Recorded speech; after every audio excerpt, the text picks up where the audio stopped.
दोस्तों नमस्कार, मैं हूं आलोक पाठक और आप देख रहे हैं खबर दस्तक। हमारे साथ समाजवादी पार्टी के प्रवक्ता अमित जमई जी हैं।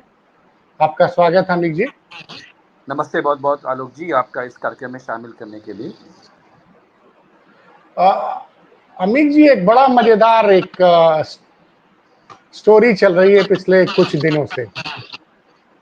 हाई कोर्ट एक मामले में अब्बास अंसारी की सदस्यता बहाल करता, उनको एक सजा दी गई थी लोअर कोर्ट के द्वारा 31 मई 2025 को, जिसमें उनको एक हेट स्पीच के मामले में 2 साल की सजा दी गई थी। और उस मामले में हाई कोर्ट ने 20 अगस्त 2025 को फैसला दिया। लेकिन मजेदार बात यह है कि 20 अगस्त 2005 को हाई कोर्ट ने फैसला दिया और उनकी सदस्यता बहाली का पत्र कल 8 सितंबर को क्यों जारी हुआ। ये 19 दिन का गैप क्यों रहा, जरा मैं ये समझना चाहता हूँ। पर्दे के पीछे क्या चल रहा था?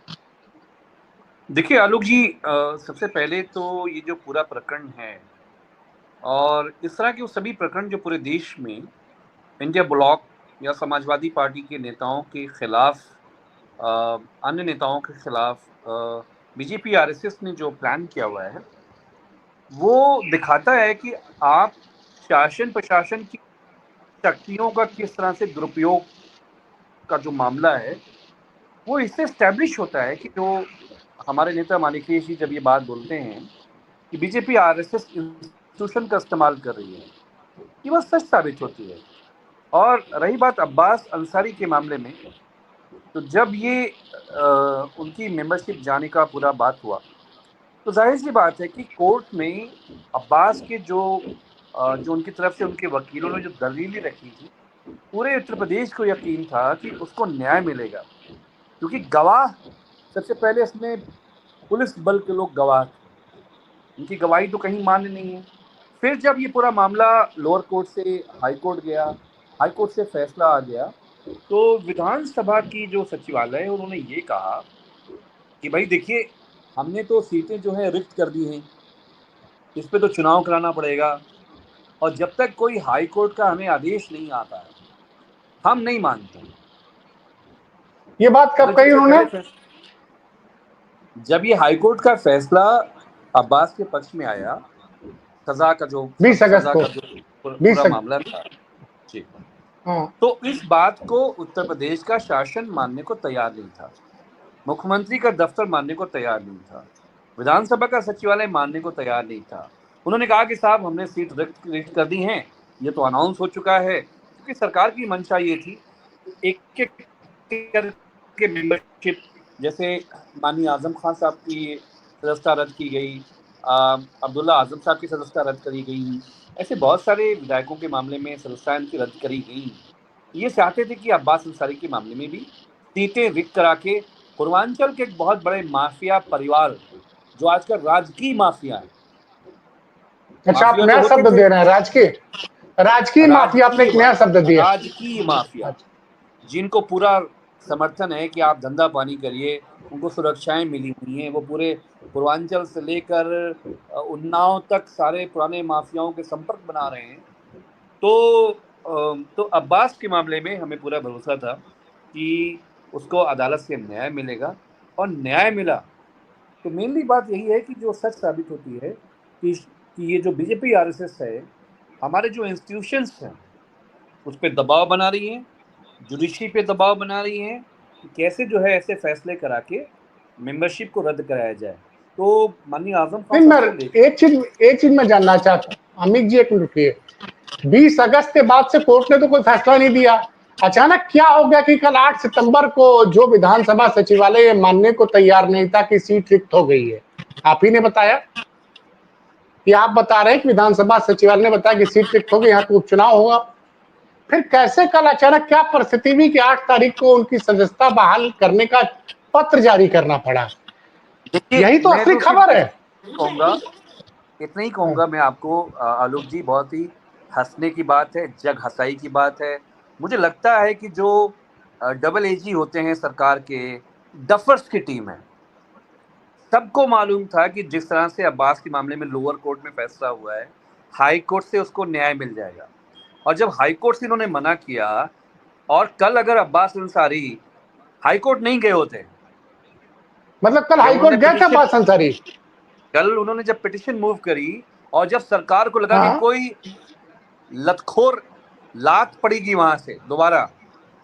तो कल क्यों 8 तारीख को क्यों गए थे कोर्ट में अब्बास जी? देखिए देखिए देखिए, जब जब ऐसा हमें अखबारों के और अन्य स्रोतों से पता चला, हाई कोर्ट की जब ये पूरा मामला मेंबरशिप बहाली का कंप्लीट हो गया, तो उत्तर प्रदेश के सचिवालय ने उसको मानने से मना कर दिया। उन्होंने कहा साहब हमारे पास तो कोई आदेश उदेश आया नहीं है, और जब तक हमारे पास कोई आदेश नहीं आता है हम मानेंगे नहीं। तो जैसे ही ऐसा हमें अलग अलग स्रोतों से अखबारों से पता चला कि उन्होंने कल एक पिटीशन मूव करी इस पूरे मामले में, और सरकार को ये लगा कि सरकार की और जग हसाई होगी, तो आनन फानन में जो है कल शाम में ये पत्र जारी करने की पूरी बात मीडिया के सामने आई। आलोक जी, हमारा सिर्फ कहना ये है, माननीय आजम खान साहब से लेकर एक सिलसिलेवार तरीके से आदरणीय रमाकांत जी का क्या मामला है।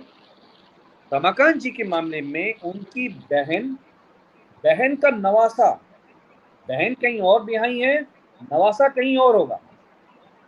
उसने कोई जुर्म किया कच्ची शराब का मामले में, उनमें रमाकांत जी कहाँ शामिल हो जाते हैं। एक मामला अकबर अहमद डंपी जी का, उनका कभी कोई एक झगड़ा हुआ, ना वो एफआईआर करने में गए, ना डंपी जी गए एफआईआर करने में। आप इन सब मामलों को मिला के आप उनको आप जेल में डाल देते हैं। तो पूरे तरीके से शक्तियों का दुरुपयोग करने का काम बीजेपी आरएसएस कर रही है, और न्यायालय से ही आलोक जी एक आखिरी उम्मीद बची है सब लोग इसलिए। तो अब्बास का मामला एक ऐसा नज़ीर है, और हमें लगता है कि माननीय अखिलेश जी जब हमारे ये कहते हैं कि चाहे वो अवनीश अवस्थी जैसे लोग हों या और दूसरे लोग हों, ये एक एग्जाम्पल की बात है कि सबको ये समझना पड़ेगा कि शासन प्रशासन आपका काम कानून का इकबाल, संविधान का इकबाल बुलंद करना है। जो एक आईएएस आईपीएस उस बात का शपथ लेते हैं, उनका काम बीजेपी आरएसएस का आदेश नहीं मानना, उनका काम दुश्मनी नहीं करनी। तो मेरे नेता समाजवादी पार्टी के राष्ट्रीय अध्यक्ष पूर्व मुख्यमंत्री उत्तर प्रदेश श्री अखिलेश यादव जी ने जो बात बोली है, ये बात बिल्कुल एक मैसेज है साफ साफ उन सभी लोगों के लिए जो पर्सनल वेंडेटा की तरफ पे सारे आईएएस आईपीएस काम कर रहे हैं। उनको सुधरना पड़ेगा, उनको समझना नहीं, पड़ेगा कि योगी आदित्यनाथ जी जिंदगी मुख्यमंत्री नहीं रहेंगे। नहीं अमित जी, मेरी कल बात हुई थी जो आपकी पार्टी से सांसद हैं गाजीपुर से, अफजाल अंसारी जी से फोन पे कल रात को। तो उन्होंने तो मुझे बताया था कि कल जब हाई कोर्ट में वकील हैं अब्बास के कोई उपाध्याय जी, वो गए और उन्होंने उस मामले में पार्टी निर्वाचन आयोग को भी बना दिया कि भाई आपके आदेश के बाद भी, और कहा कि एक स्पष्ट आदेश है जिस नियम के तहत किसी विधायक या सांसद की सदस्यता ली जाती है कि अगर आपके खिलाफ आपको किसी मामले में 2 साल से ज्यादा की सजा होगी, आपकी सदस्यता तुरंत रद्द हो जाएगी। क्या उसी में नीचे एक पैराग्राफ लिखा हुआ है कि जिस दिन से ऊपरी अदालत से, हाई कोर्ट से या सुप्रीम कोर्ट से आपकी सजा पर स्टे लगेगा, उसी वक्त से आपकी सदस्यता बहाल कर दी जाएगी। तो भाई ये जो आप कह रहे हैं कि 20 तारीख से लेकर 8 सितंबर तक विधानसभा सचिवालय या कुछ लोग रुकावट डाल रहे थे, वो कह रहे थे चूंकि कल विधानसभा लोग हाई कोर्ट में हम चले गए, निर्वाचन आयोग को भी हमने पार्टी बना लिया, सरकार को भी पार्टी बना लिया, तब आनन फानन में आदेश जारी किया गया। तो आप बिल्कुल ठीक कह रहे हैं, बिल्कुल ठीक कह रहे हैं। आपको तो ये भी मालूम है कि आदरणीय अफजल अंसारी जी के साथ भी, जो गाजीपुर से समाजवादी पार्टी के लोकसभा के सांसद हैं, उनकी मेंबरशिप के मामले में भी यही हुआ था। उत्तर प्रदेश में अगर देखा जाए लगातार ये मामला, जो मैंने कल अब्बास अंसारी से बात की, अब्बास अंसारी से माफ कीजिएगा, अफजल अंसारी से मैंने फोन पे बात की, तो बता रहे थे कि जब हम लोग अब्बास अंसारी के वकील उपाध्याय जी हाई कोर्ट गए और उन्होंने निर्वाचन आयोग को भी पार्टी बनाया कि हाई कोर्ट के आदेश के बाद भी सदस्यता बहाली करने का पत्र विधानसभा सचिवालय नहीं जारी कर रहा है। तो कल शाम को विधानसभा सचिवालय ने ये पत्र जारी कर दिया वैसे अफजल अंसारी का ये भी कहना था कि उन्होंने वो बीच में समाजवादी पार्टी के दिग्गज नेता, पूर्व मंत्री जो पूर्व में न्यायिक सेवा में रहे, अंबिका चौधरी जी, बंगाल में जज हुआ करते थे, उसके बाद वहां से इस्तीफा देके समाजवादी पार्टी में शामिल हुए और मंत्री भी रहे हैं, मुलायम सिंह के बड़े करीबी रहे हैं। तो उनके साथ वो खुद मिले थे सतीश महाना जी से, और लेकिन वो बता रहे थे, अब्बास अफजल अंसारी का ये कहना था कि कुछ दबाव दिख रहा था। वो किस दबाव की बात करे तो समझ में नहीं आया क्या, लेकिन खैर अब फाइनली अब उनकी सदस्यता बहाल हो गई है और 100 दिनों बाद इस पूरे मामले में, लगभग 100 दिनों बाद अब्बास अंसारी को राहत मिली, क्योंकि 31 मई को उनके खिलाफ जो हेट स्पीच का मामला था, जो 2022 के अप्रैल में एक यूपी पुलिस के एक सब इंस्पेक्टर ने मऊ में दर्ज कराया था। दरअसल हुआ क्या था कि 3 मार्च 2022 को मऊ में एक सभा में अब्बास अंसारी ने बोला था कि मैंने भैया से बात कर ली, जब हम लोग की सरकार बन जाएगी तो हम लोग किसी अधिकारी के यहाँ से ट्रांसफर नहीं होने देंगे। तो मैं जरा बता रहा था दर्शकों को, या अमित भाई फिर से वापस आ गए। वो अफजाल जी ये कह रहे थे कि वो खुद अंबिका चौधरी के साथ, अंबिका चौधरी आपकी पार्टी के बड़े नेता हैं, और मैंने दर्शकों को बताया कि वो पहले बंगाल में जज हुआ करते थे, वहां से वो रिजाइन करके आए, समाजवादी पार्टी से जुड़े और मंत्री भी रहे, और वो लोग गए थे विधानसभा अध्यक्ष के पास की चिट्ठी में डिले क्यों हो रहा है, लेकिन तब भी कोई संतोषजनक आंसर उनको नहीं मिला था। देखिए, ये सरकार ना तो संविधान को मानती है, ना कानून को मानती है। इसके अलावा जो बात बोली, जो लीगल सजा वो सजा गलत साबित हो गई, वो सजा जो भी जुर्म था, एहसान था, वो साबित या उसको सरकार ने माना, न्यायालय तो उसी वक्त वो तो बहाल हो जानी चाहिए। लेकिन सरकार की मंशा है, जब मानिक ये कहते हैं कि बीजेपी आरएसएस संविधान को नहीं मानती है, तो नहीं मानने का क्या मतलब है? नहीं मानने का यही मतलब है कि अंबिका जी जाएं, सिबुतुल्लाह अंसारी जी जाएं, या उनके परिवार के और भी कोई सदस्य जाएं ये बात कहने के लिए, उन्हें फर्क नहीं पड़ता। भाई आप ये बताओ कि अब्बास अंसारी का एक बहुत ही नीट एंड क्लीन स्पोर्ट्स का चैंपियन है, वो शूटिंग का एक नए रास्ते पर वो अपनी विधानसभा में वो काम कर रहे थे। आपने उसको सालों जेल में रखकर एक युवा की, उसके सपने की, उसके ड्रीम की आपने हत्याएं तो करी हैं। फिर जब कुछ नहीं बन पड़ा, सारे मामलों में वो निर्दोष साबित होते गए हाई कोर्ट से, फिर आपने मेंबरशिप खत्म कर दी। ये बहुत ही हास्यास्पद है। ये कभी भी समाजवादी सरकारों में माननीय नेता मुलायम सिंह यादव जी की भी कभी वो किसी को राजनीतिक दुश्मन नहीं मानते थे। दुश्मन समझ के किसी के खिलाफ, परिवार के खिलाफ घर में घुस जाए, बेटे के खिलाफ, बेटी के खिलाफ, पोता के खिलाफ, पोती के खिलाफ। आलोक जी, ये क्रिमिनल्स करते हैं, ये पॉलिटिशियन नहीं करते हैं। इसीलिए मानिक जी ने जो बात बोली है, वो सभी ब्यूरोक्रेट जो इस वक्त माई बाप समझते हैं उत्तर प्रदेश की सरकार का, उनको होश अपने ठिकाने कर लेना चाहिए, क्योंकि मुल्क जो है वो संविधान से चलेगा, उसके इकबाल से चलेगा। तो अब्बास अंसारी के साथ जो न्याय हुआ है, हम सब लोगों को यही उम्मीद थी कि उसको इंसाफ मिलेगा, और वो अपनी जनता, जिसके लाखों लोगों ने जो उनसे जुड़े हुए हैं, उनकी वो दोबारा सेवा कर पाएंगे। अमित भाई, लेकिन एक टेक्निकल लोचा है। अब्बास अंसारी तो सुहेल देव भारतीय समाज पार्टी से एमएलए हैं, और राजभर जी की पार्टी इस वक्त योगी सरकार के साथ गठबंधन में है। तो अब्बास अंसारी के लिए आप लोग इतना खुल के क्यों, मतलब उनके साथ खड़े हैं? क्या देखिए वो निकट भविष्य में सपा ज्वाइन करने जा रहे हैं? आलोक जी, हमारा ये कहना है कि अगर दयाशंकर को बीएसपी का एक नेता धमकाता है, तब भी समाजवादी पार्टी को बुरा लगता है।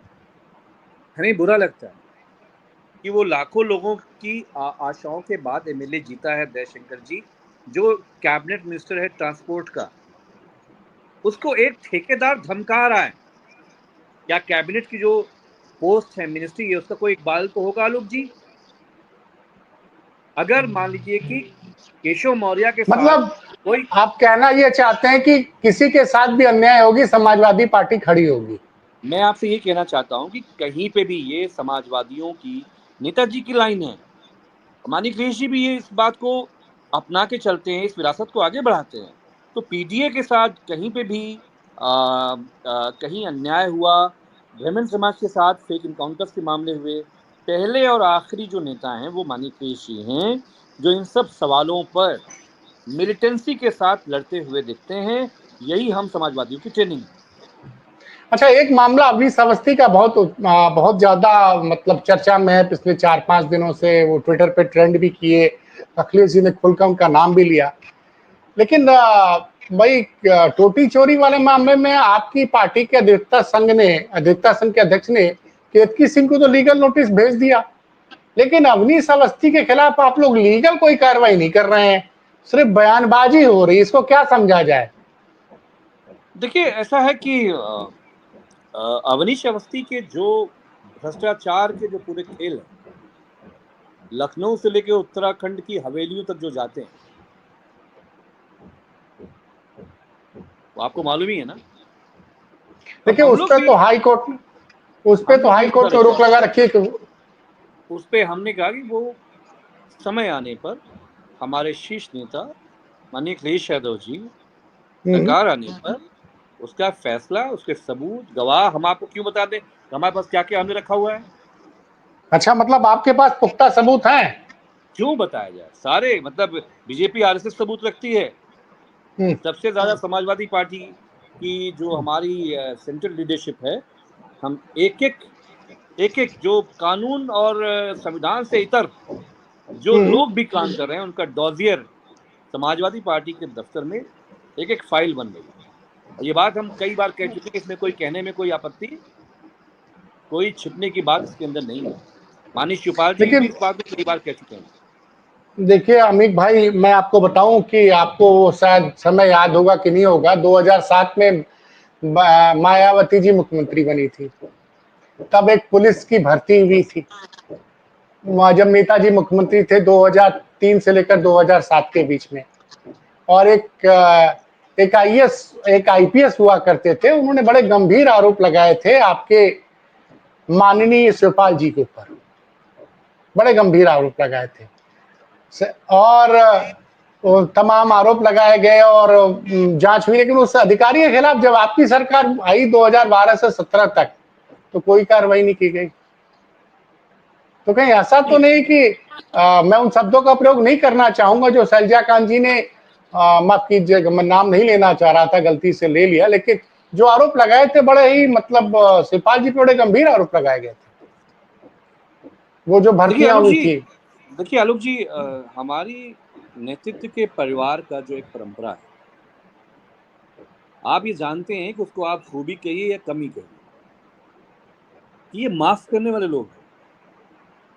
लेकिन जो लोग ऐसे नैरेटिव बनाना, जैसे पिछड़ों के बारे में एक नैरेटिव है कि चोर होगा तो पिछड़ा होगा या दलित होगा, लालू जी को चारा चोर, मेरे नेता माननीय अखिलेश यादव जी को जो शब्द यूज किया गया मैं तो कह भी नहीं सकता हूं। वो जो नैरेटिव अखिलेश जी के लिए बना, वो अखिलेश जी के लिए नहीं था, वो उत्तर प्रदेश के, इस देश के पिछड़े समाज पे वो नैरेटिव था। इसलिए हमारा ये कहना है कि जो बात हमारे बड़ों ने कही, मेरे नेता ने कही है, हम बस इतनी कहना चाहते हैं कि वक्त बताएगा आलोक जी कि वो मतलब मुझे इस बात पे फख्र भी है, मुझे इस बात पे थोड़ा गर्व भी है कि मेरे नेता माननीय अखिलेश यादव जी में जो बात गलत है, वो एक छोटे से कार्यकर्ता हो या कोई भी हो, उससे समझौता वो कभी नहीं करते। तो इसलिए कोई इस लेकिन उम्मीद में ना रहे, लेकिन माफ कर देंगे कोई इस अगर वो उम्मीद में ना रहे, नहीं, अगर कोई इस अवनीश उम्मीद में अवस्थी, ना रहे। नहीं हमारा ये सुनिए, कहना है अवनीश कि अगर देखिए देखिए एक बात समझिए, अवनीश अवस्थी अगर आके आपने अगर माफी मांग लेते इंदु जी हैं आपने मुझे गाली तो दी, इंदु नहीं जी नहीं। आपने मुझे गाली दी, बात तो समझ में आती है, लेकिन आपने पूरे समाज को, आपने घर को गंगा जल से धुलवाने का किसने आइडिया दिया, हमें नहीं मालूम है। तो मैं इतना ही कहना चाहता हूँ, वक्त पे समय पे जो होगा आलोक जी, आप यहीं रहोगे। आप हम सबके, आप एक बहुत बेबाक पत्रकारिता करते रहे, आपकी प्रगतिशील अंडरस्टैंडिंग, आपकी उत्तर प्रदेश की सोशलिस्ट पॉलिटिक्स की जो समझ है, मैं आपको बता रहा हूँ कि सारी खूबियाँ नेताजी माफ़ कर देते थे, बट ये जो हमारे नेता हैं थोड़ा सा लगे।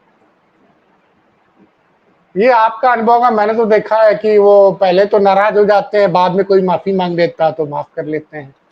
जो थोड़ा बोड़ा मैंने अखिलेश जी को देखा, मैं नहीं दावा कर रहा हूं कि मैं अखिलेश यादव को बहुत जानता हूं, जो थोड़ा बहुत समय या जो ये निजी रिश्तों की बात है, लेकिन जो सामूहिक किसी समाज पे अन्याय, कोई ऐसी चीज जो समाजवादी तहरीक, समाजवादी आंदोलन, समाजवादी परिवारों के साथ कोई ऐसी नैरेटिव बिल्ड करना, ये माफी के काबिल नहीं है आलोक जी। अमित भाई देखिए, मैं अंत में एक उदाहरण दूंगा, 2 उदाहरण दूंगा दर्शकों के लिए, क्योंकि आपका समय बहुत महत्वपूर्ण है, तो मैं दो उदाहरण दूंगा, उससे दर्शक समझे। पहले कि जब 2014 में अखिलेश यादव की सरकार आई, माफ कीजिएगा, नरेंद्र मोदी जी लोकसभा में चुनाव जीत के आते 2014 में, तो एक बड़ी पत्रिका ने अखिलेश यादव को बताया कि इंडिया वर्स्ट चीफ मिनिस्टर, और कवर पे फोटो छापी थी, और बाद में उन लोगों ने आके उस फोटो, उस खबर के लिए माफी मांग ली। दूसरा बताऊं मैं, इसी मीडिया ने बदायूं में 2 बेटियों ने पेड़ से लटक कर अपनी जान दे दी, तब क्या दिन भर चलाया था, और बाद में सीबीआई जांच में मामला कुछ और निकला। आलोक जी, तो तब अखिलेश जी ने तो मीडिया का बायकॉट नहीं किया था। आलोक जी, तो मैंने तो देखा है कि अखिलेश जी नाराज हो जाते हैं, बोल देते हैं, साफ दिल के आदमी गुस्से में बोल देते हैं, बाद में माफ कर देते हैं। नहीं, आप ये सोचिए आलोक जी, हम आप जानते हैं, हम आप कास्ट को नहीं मानते, but by chance we both born in upper caste, और हम ये जानते हैं कि जो सबाल्टर्न मुख्यमंत्री हैं इस देश के, नेताजी को कभी भी राष्ट्रीय स्तर पर नेता नहीं माना गया। क्या वो राष्ट्रीय नेता नहीं थे? एज अ डिफेंस मिनिस्टर चीन को 400 मीटर अंदर घुसेड़ दिया था सरहद से, सीमा से। वो एक ऐसे डिफेंस मिनिस्टर हुए, वो ऐसे मुख्यमंत्री हुए कि उत्तर प्रदेश के 60% लोगों को जब मंडल कमीशन लागू किया स्वास्थ्य का विषय, उन्होंने कहा कि जो किसी भी हॉस्पिटल के दरवाजे पे कोई भी मरीज पहुंचा, नहीं पूछोगे कि कितना पैसा लगेगा, कोई कागज नहीं बनेगा, पहले इलाज करो। आप सोच सकते हैं। तो माननीय अखिलेश जी के बारे में हम ये समझते हैं, हम आज भी इस बात को मानते हैं कि इस देश का जो संभ्रांत वर्ग है वो कभी भी उनको राष्ट्रीय नेता नहीं मानेगा। वो कभी भी उनके बारे में, जो आपने मैगजीन की बात करी, उनके बारे में वर्स्ट चीफ मिनिस्टर लिखा गया, अभी उनकी जाति कुछ और होती तो आप देखते उनके बारे में क्या क्या लिखा जाता। लेकिन उत्तर प्रदेश का जो 80% समाज है, हम ये मानते हैं कि माननीय अखिलेश यादव जी सुबह ही नहीं, इस देश को चलाने के लिए जो भविष्य में 2 से 3 नेता हमारी आपकी निगाहों के सामने दिखते हैं, उनमें सबसे ज़्यादा काबिलियत, सबसे ज़्यादा शराफत, सबसे ज़्यादा देश के लिए विजन अगर किसी में है तो वो इसलिए नहीं कि मैं समाजवादी पार्टी में हूँ, इसलिए कि जिस तरह से वो जनता के मुद्दों को जानते हैं, उनसे प्यार करते हैं, जनता उनसे बेपनाह प्यार करती है, 1 to 1 लोग उनसे कनेक्ट होते हैं पूरी देश दुनिया में। तो ही इज द फ्यूचर। और हम जानते हैं कि ये जो मेजोरिटेरियन स्टेट है वो कभी भी सबाल्टर्न्स को एक्सेप्ट नहीं करेगा, लेकिन हम लड़ेंगे। चलिए सर, अमित जी आपने बड़ी सही जानकारी दी।